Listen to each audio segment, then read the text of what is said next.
Hammond, and I am your host today for Half Hour with the Morning Show. And boy, I got to tell you, I am addicted to this show. I can't wait for season 3. I kept looking and saying, did they pick it up yet? Did they pick it up? There is so much to talk about here with this show, which is, of course, for Apple TV Plus and the second season, Dynamite storylines. And with us here, we have, of course, one of the show's stars. You know her from so many things, Oscar winner, Emmy winner, Reese Witherspoon, who is also executive producer here, and Hello Sunshine, her media company, just exploding. So many projects, so many great things about women and pushing women forward in this industry. And then you all know Juliana Margulies, of course, ER, The Good Wife, Hot Zone, so many movies and things. And she just walked right into this show and took over. Laura Peterson, she plays so terrific in it. Hi, Juliana, and hi, Reese.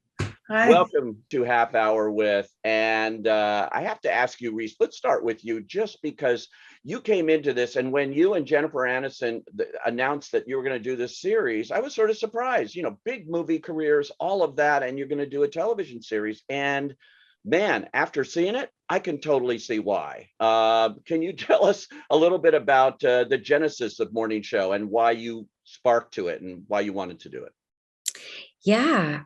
Well, we were sent the book. Jen and I were sent the book by Michael Ellenberg, who I'd worked with at HBO. And, it was just so intriguing throughout the years being, a guest on some of these morning shows. I felt like I kind of tiny glimpse behind the curtain, but I didn't really understand what was going on. So Brian Stelter wrote this book called Top of the Morning. It was all about what goes on as far as, pay negotiations, dealings with higher ups, what happens in the C-suite on these network shows and how big of a business it is. These shows yield about $500 million a year in ad sales. So it's a big crown jewel for each broadcast company. So Jen and I thought it would be great. First of all, we've wanted to work with each other since we did Friends together, but there was also such a rich environment to storytell about these worlds that these women travel through as professional women. But what they're navigating all the time in terms of glass ceilings and harassment issues and pay negotiations. It was really fascinating. And then, of course, there was all kinds of stuff in the news that made it even a richer environment. And, there was just so much fertile storytelling to be told there. And it's been really fun being part of this show and incredible writing. And then season 2, you take it in so many unexpected ways. So many things happen. And on top of that, you had to shoot this whole thing in the middle of a pandemic, which I think you've worked into it as well. It's kind of like not the easiest task, I would think. Yeah. It was definitely more complex. It took longer. But that said, we were surrounded by incredibly responsible, safe COVID specialists who helped us do it efficiently and safely. So everybody was back there. And also, I think it was a really interesting way to address the way media tells stories, particularly about as COVID was emerging. What were we hearing? Were we really focusing on it in American news? Were we concentrating on what was going on in China and Italy? And that definitely lays in the background of the entire season 2. Yeah. Well, I'm going to show a trailer here, and then we're going to talk about what went on, much different than season 1 and season 2 here. So let's take a look at season 2 here of The Morning Show. The game is changing. My job is to ensure the stability of UBA. Alex, I need you to come back. You are the only thing that can save us. I don't think I've ever said that before. I'm not gonna get edged out. Alex Levy. I feel like I'm bringing in my big sister to clean up my mess. Man, you couldn't have planned this any better. Stepping away when you did. I was broken, Doug. Yeah. Ratings have been down. This network needs to clean up its act. 5. Trying to get ahead of this coronavirus thing. 4. Someone should cover it. Well, Bradley can do it. 3. Don't forget, this is your show.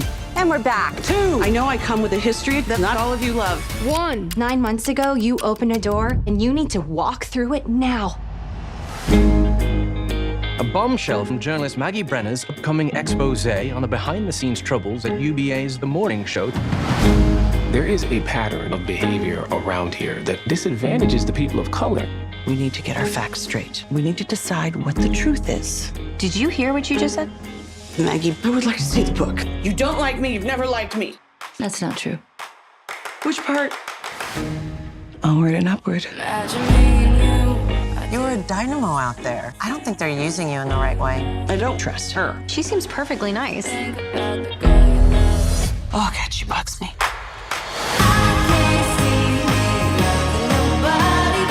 I'm your boss. I'm gonna make sure it works out. Oh, you're my boss. I thought you were my friend. I'm on your side. The network doesn't think you have the it factor. We're looking to showcase some of their talent. You know what the problem with racism is? You don't fix it by pretending to want to fix it. What I want is to change things because the jury's still out if you were successful. Happy days are here again. In case you forgot, I'm the whistleblower. I'm gonna get everything I want. You're just so caught up in ruling over your rotten little fiefdom. The rest of the world, they've moved to the clouds, and it is gorgeous up there. This is a battle for the soul of the universe. Oh, man, there is so much you can just tell from that trailer. Juliana, I have to ask you, star of The Good Wife, ER, we've seen you in these series that have run on and on, so many other things you've done. Here you're walking into one in the second season, a new character.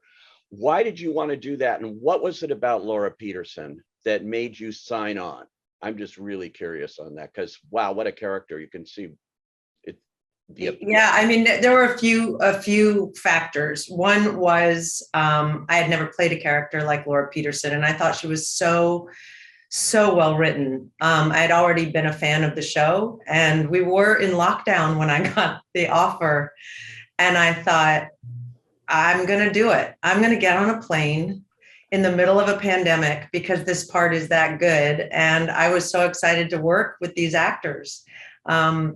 Also, there's something about walking into a fully formed cast. I mean, they didn't need me, but the show is so rich and the characters are so rich. And I loved how they wrote for Laura in that I had yet to see an LGBTQ character played with such incredible confidence and knowing who she was and having had the experiences she had had.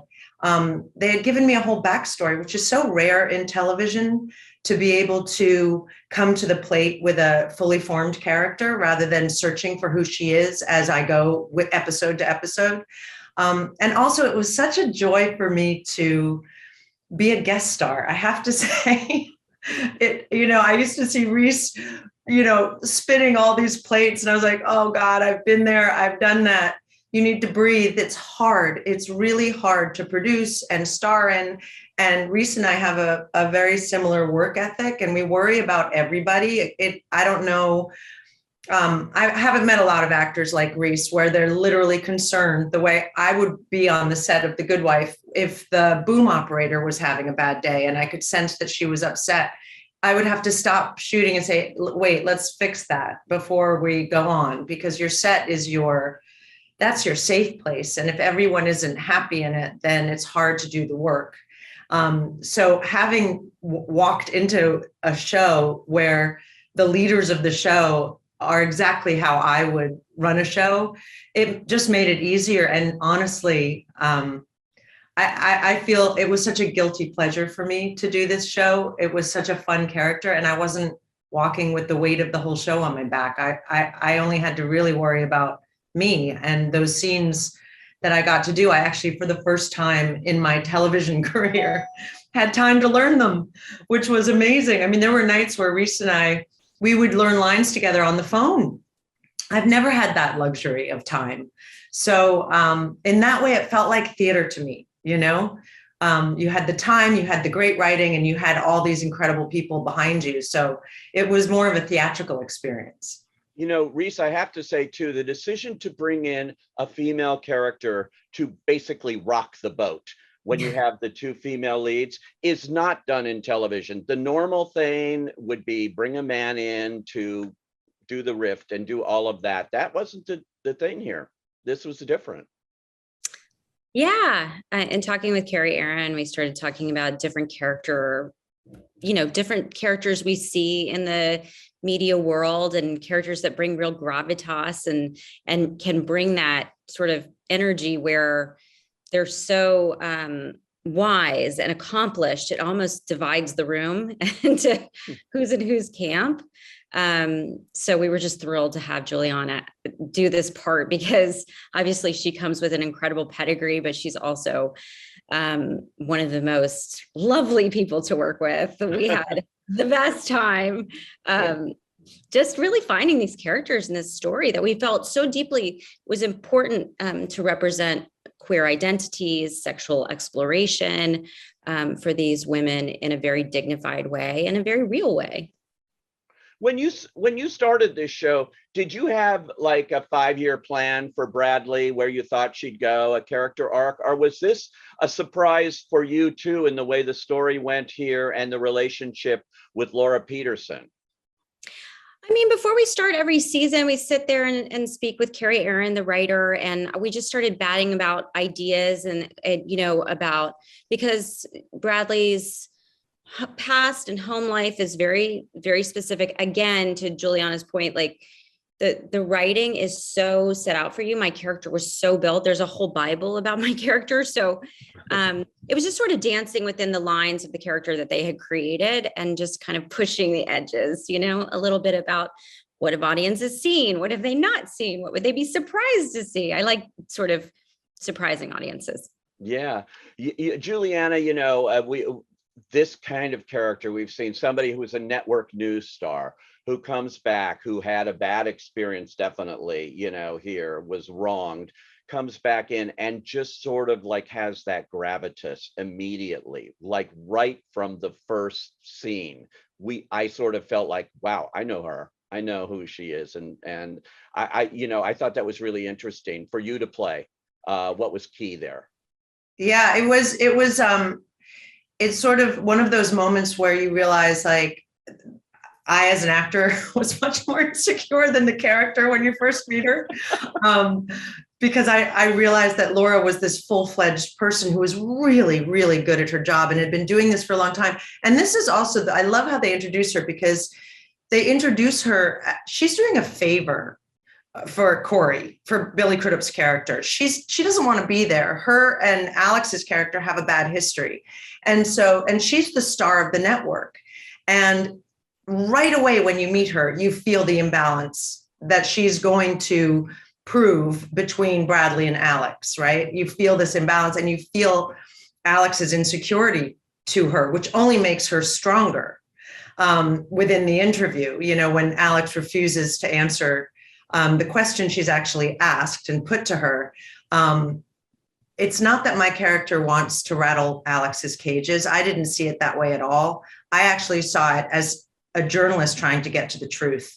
And that's how they wrote the character. Journalists, really good journalists, are always just trying to get to the truth, no matter what that takes. And sometimes that's uncomfortable. And that should be okay. If you're willing to sit in front of a camera and be interviewed, then you have to be okay with being uncomfortable.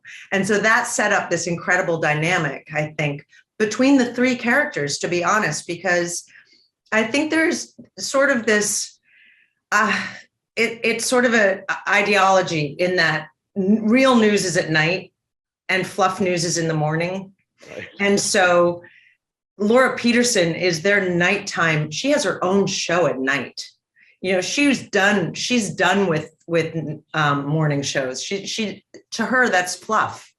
And so what it does with the Bradley Laura character is that Bradley, who has tremendous respect for Laura, is seen in a different light. All Bradley knows from what she's experienced, and I love how they wrote this, is the story we saw her in season 1, where she is being led by the nose by Alex and Corey and all these people. And then when this outside person comes in who's so respected in her industry and is everything Bradley's ever wanted to be, says, you're more than that.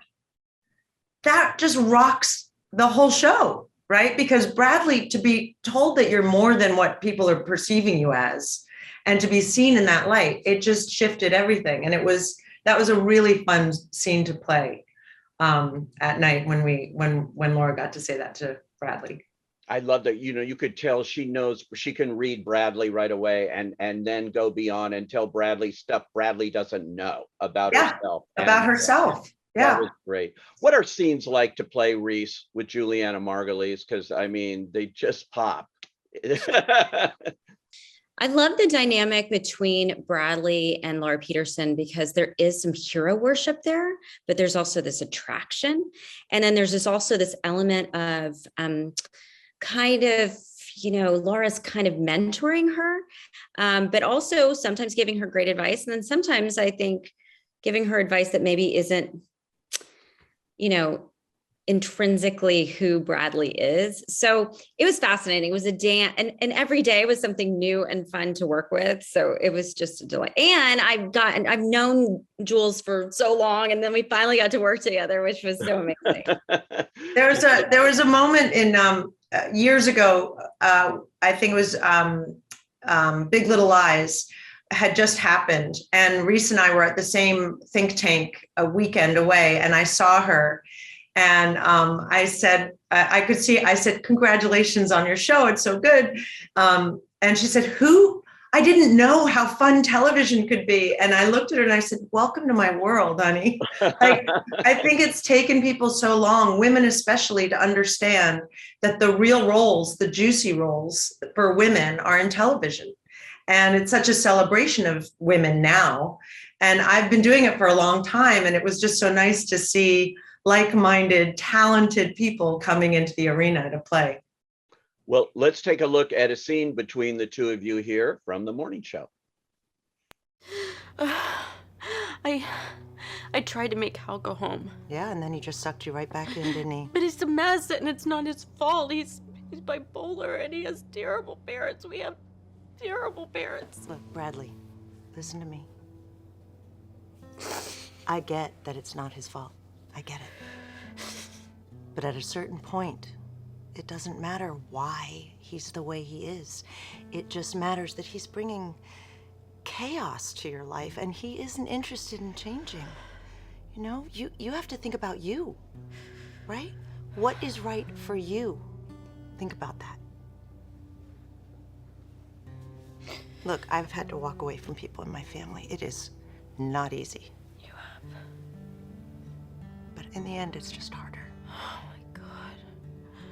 I can't imagine leaving my baby brother.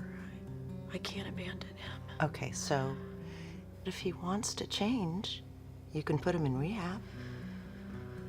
But honestly, honey, I think you might have to walk away. It's your life, Bradley. It's yours, not his.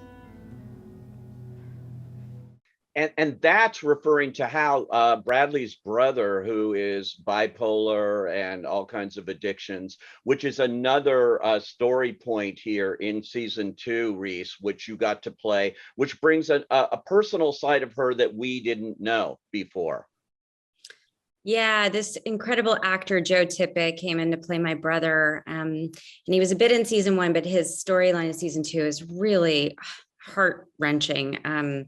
He's, really suffering from addiction and comes to see Bradley at her workplace and causes a scene, and it's terribly embarrassing. And it was really emotional doing all that scene work too with Joe and Jules, but even with the whole crew, people were coming up going, I have a family member that deals with addiction or is dealing with mental health issues. And it just really resonated with a lot of people and in the audience too. I mean, I've got a lot of response from people, that there's no right way to navigate some of those situations. And, just shedding light on these issues is one of the great things I think about morning show, is that we get to tackle so many important topics.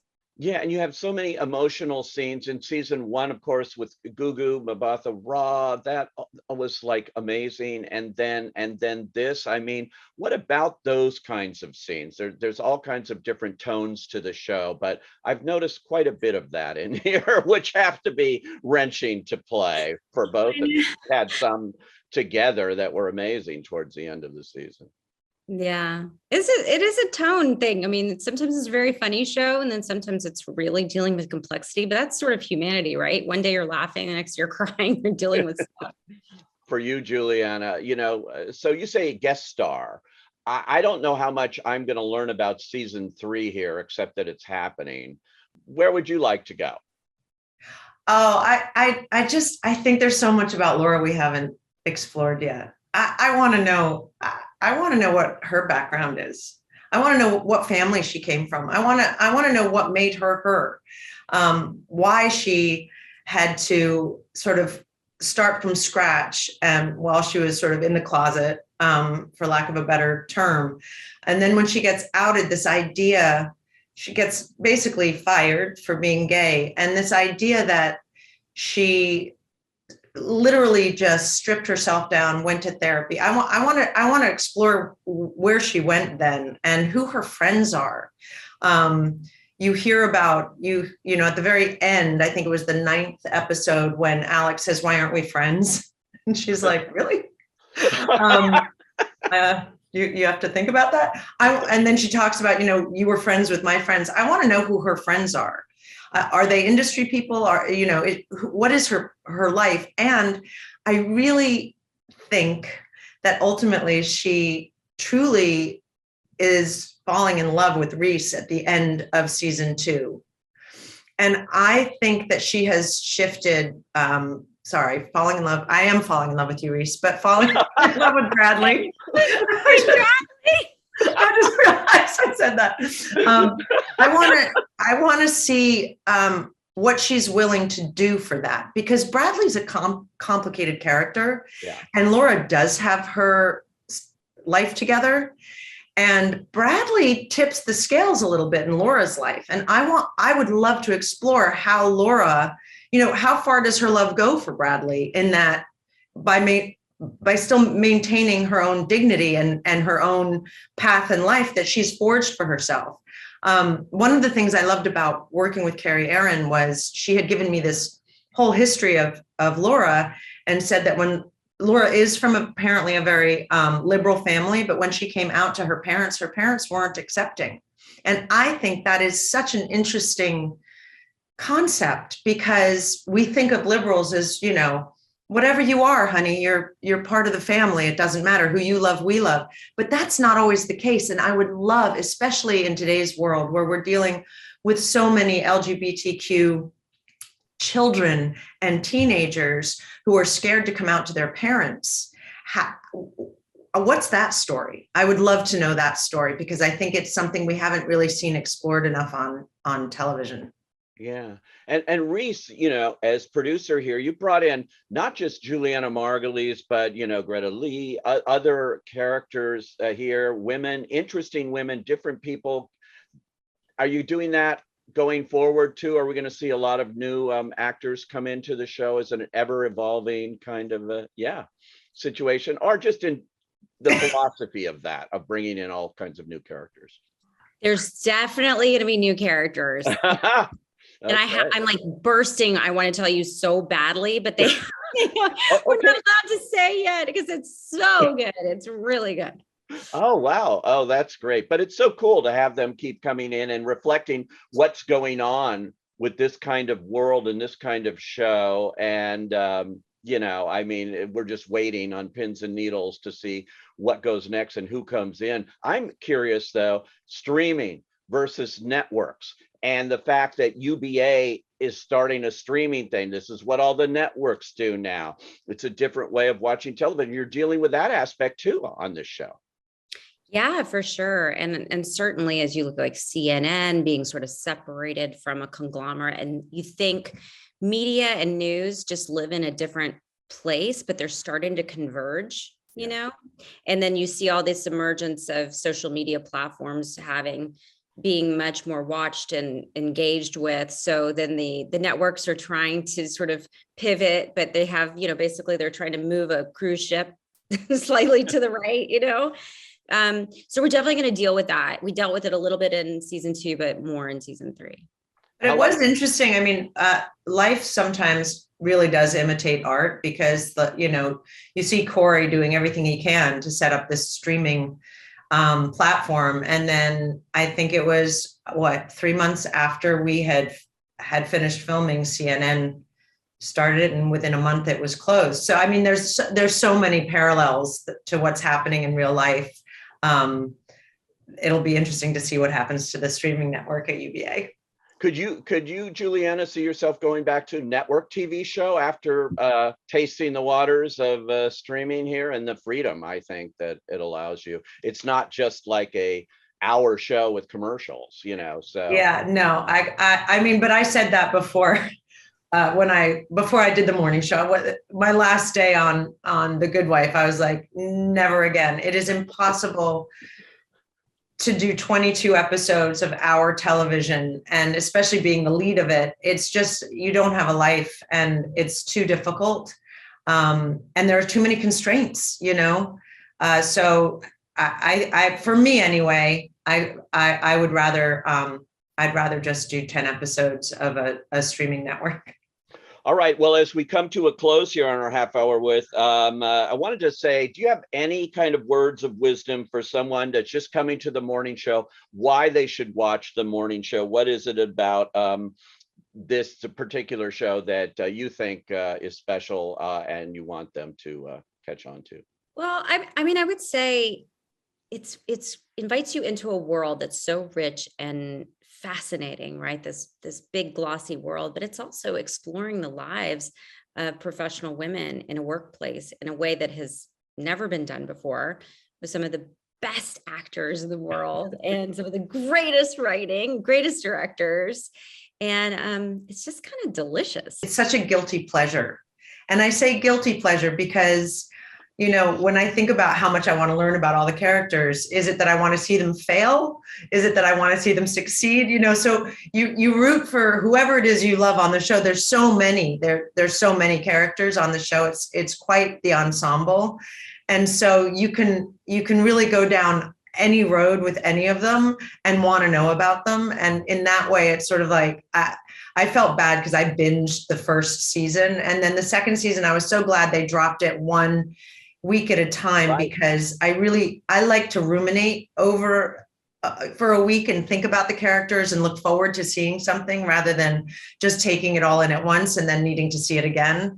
The sets are incredible. And the music, that was one of the first things I noticed in season 1. I mean, it's operatic, and it's just puts you right into this mood, and you get to disappear from your life for an hour. And I think right now, dear Lord, I think all of us need that. Well, we do, and we can't wait for it to continue. If you haven't seen the morning show, check it out. I want to thank Reese Witherspoon and Juliana Margulies, and point out another similarity. Reese, of course, has Hello Sunshine, the great media company championing women. And Juliana's autobiography is called Sunshine Girl, An Unexpected Life. So welcome Sunshine into a half hour with here today. And thank you, Apple TV Plus, for making it all possible for us. Thank you so much, Pete.